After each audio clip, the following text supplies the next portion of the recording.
Jelang laga playoff Liga Champions Asia menghadapi Bali United, skuad PSM Makassar diketahui sejauh ini belum lengkap.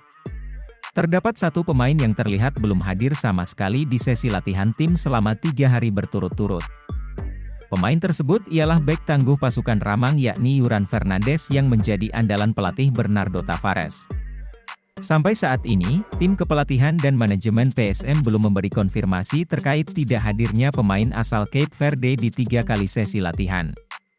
Sementara untuk 5 pemain asing lainnya yakni Wiljan Pluim, Everton Nascimento, Kenzo Nambu, serta 2 pemain asing baru Kai Linares dan Adilson Silva.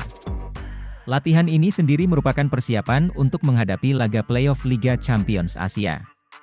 Pertandingan leg pertama sendiri berlangsung di Stadion Kapten Iwayan Dipta, kandang Bali United, Selasa, 6 Juni 2023.